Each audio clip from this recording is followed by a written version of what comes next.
Buenos días, mi nombre es Shirley Lira Baños, soy alumna de la Facultad de Ciencias Químico-Biológicas. Vamos a estar hablando de los metabolismos fase 1 y fase 2 de la materia de química farmacéutica impartida por la docente Uchin Kawich Ipun.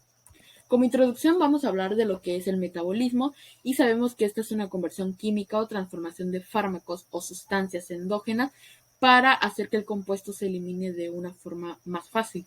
En términos del metabolismo, estas modificaciones pueden producir metabolismos activos, inactivos o productos metabólicos con una mayor o menor o distinta actividad farmacológica.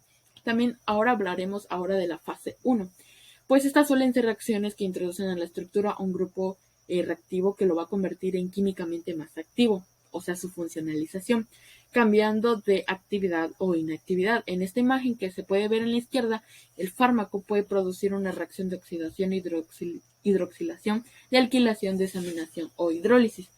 En ejemplo, tenemos el ácido acetilsalicílico. También vemos que en la fase 1 consiste en reacciones de oxidación, de reducción, que lo que van a hacer es alterar o crear nuevos grupos funcionales, así como reacciones de hidrólisis, que van a romper estos enlaces ésteres o amidas, liberando también grupos funcionales. También tenemos que estos cambios producen normalmente un aumento de lo que viene siendo la polaridad de la molécula, y determinación de algunos de estos resultados se da la inactivación, como es la conversión de un fármaco activo a metabolismos inactivos, la conversión de un fármaco inactivo en otro activo, que puede ser el producto original, se le denomina mayormente profármaco. La conversión de un fármaco activo en otro activo con actividad terapéutica similar o distinta a la del fármaco original, que siempre se va a partir de lo que viene siendo la fase 1. La conversión de un fármaco activo en otro en metabolismos cuya actividad puede ser tóxica. Aquí en esta imagen podemos ver la fase 1 en las reacciones que puede ser oxidación, reducción e hidrólisis. Vemos que el fármaco puede ser liposoluble, no polar o activo. Al entrar se convierte en un metabolito que puede ser activo. El profármaco no tiene actividad farmacológica, pero al entrar entra como fármaco con una actividad farmacológica. También tenemos que el profármaco, para aclarecer este punto, es una sustancia farmacológica que se administra de forma muy inactiva o poco activa. Posteriormente, lo que pasa es que el profármaco es metabolizado en vivo hasta que un metabolito sea activo. Una de las razones por las que se usan los profármacos es en la optimización de los mecanismos farmacocinéticos de la absorción, distribución y metabolización y excreción, ADME, en sus siglas. Los profármacos suelen ser diseñados precisamente para mejorar la biodisponibilidad oral en los casos de mala absorción en el tracto gastrointestinal, que suelen ser un factor muy limitante. Ahí en la imagen de la derecha podemos ver el profármaco que pasa por el hígado y vemos la estructura química, que es el metabolito activo. También tenemos que en la fase 1 se introducen grupos polares como el OH, NH2, COH, que permiten después las reacciones de conjugación. Las moléculas resultantes tienden a ser compuestos polares, hidrosolubles o más fácilmente permite la expulsación principalmente por lo que viene siendo la orina o por la bilis. Las reacciones oxidativas en la fase 1 se realizan por el sistema microsómico hepático o por el mecanismo no microsómico. También puede ser producida en reacciones de reducción o de hidrólisis. En esta tabla que sigue les resumimos las reacciones de la fase 1, en la cual la oxidativa, la fase 1 tiene reacciones oxidativas por el sistema microsómico hepático, que tiene reacciones como la oxidación alinfática, hidroxilización aromática, N-desalquilación, formación de sulfósidos y epoxidación. Luego tenemos la otra reacción, que es las oxidativas, que van a ser realizadas por el mecanismo no microsómico, sean las oxidaciones de alcoholes, de aldehídos y de purinas, y la desaminación oxidativa, que se da en minoaminosidasa y diaminosidasa. También tenemos las reacciones de reducción, que se da en la azurreducción y nitroreducción. Y finalmente tenemos las reacciones de la fase 1, que es la hidrólisis, la cual se da en ésteres, amidas, epóxidos y de enlaces peptídicos. En este esquema también explica lo que es la fase 1 para pasar a la fase 2, que nos dice que la fase 1 lo que hace es convertir las sustancias que van a ser eliminadas a más polares y más hidrosolubles. se puede llevar a cabo por la reacción de oxidación, reducción e hidrólisis por el citocromo de P450 originada de radicales libres. Enzima de citocromo, su función o su papel principal pues es metabolizar o sintetizar compuestos endógenos como los esteroides, los neuropéptidos o las prostaglandinas, para pasar posteriormente a lo que es la reacción de la fase 2, que es la conjugación, en el cual el fármaco va a proceder siempre de la fase 1 y se va a acoplar a un sustrato, aumentando de tamaño y puede ser eliminado más fácilmente. Requiere energía posteriormente. Entramos ya a lo que es a la fase 2, en la cual nos habla de que la fase 2 suelen ser las reacciones de conjugación que por lo general van a inactivar al fármaco.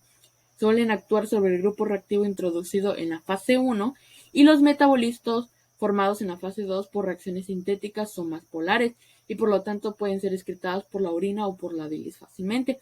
Aquí vemos este esquema que en la fase 1 el fármaco puede tener una reacción de oxidación, hidrolización, desalquilación, desaminación o hidrólisis, que es el ejemplo del ácido acetilsalicílico, y vemos que su derivado es el ácido salicílico y su fase 2 es la conjugación, en la cual vemos que cambia su grupo funcional que fue ingresado en la fase 1 y tenemos el glucuronido.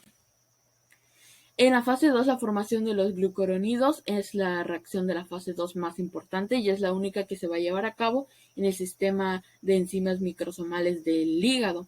Los glucuronidos se excretan lo que es en la bilis y posteriormente se eliminan a través de la orina. La conjugación lo que va a hacer es aumentar la solubilidad de la mayoría de los fármacos y va a hacer que se facilite su excreción renal. Aquí tenemos en la fase 1 que ya se comentó y ahora entramos a la fase 2, que es la conjugación, en la cual el fármaco puede pasar de ser activo a polar hidrosoluble. El metabolito puede ser inactivo para posteriormente eliminarse. Tenemos que los metabolitos que se forman en las reacciones sintéticas son más polares y por lo tanto más fáciles de excretar pues por la vía renal, que es la orina, o por la hepática, que es la bilis, que es lo que los hace que sean las reacciones no sintéticas. Algunos fármacos solo experimentan reacciones de fase 1 o de fase 2. Por lo tanto, la numeración de las fases es una clasificación funcional, no es algo muy secuencial. Aquí tenemos este esquema en el cual nos explica la fase 1, que es la función de los fármacos que son no polares, que suelen ser enzimas o citocromos P450, que pueden tener unas reacciones de oxidación, reducción, hidrólisis e hidratación, que se da en especies de oxígeno activo, que es los superóxidos. Vemos que entramos a la fase 2 y se da los metabolitos intermedios, que son parcialmente polares, que estos pueden tener reactivos, pueden ser reactivos o pueden ser no tóxicos, como en los reactivos tenemos la lesión tisular secundaria, el ADN, ARN o la proteína. En la fase 2, las vías de conjugación suelen ser reacciones de sulfatación, glucuronidación, acetilación, conjugación con glutánico o conjugación con aminoácidos y metilación. Sus derivados de excreciones, que son los polares, que es la eliminación, se puede dar a través de la bilis, ese suero, riñón u orina. Aquí tenemos un esquema más que nos habla de la fase 1 y fase 2 y podemos ver aquí que el fármaco sufre una reacción.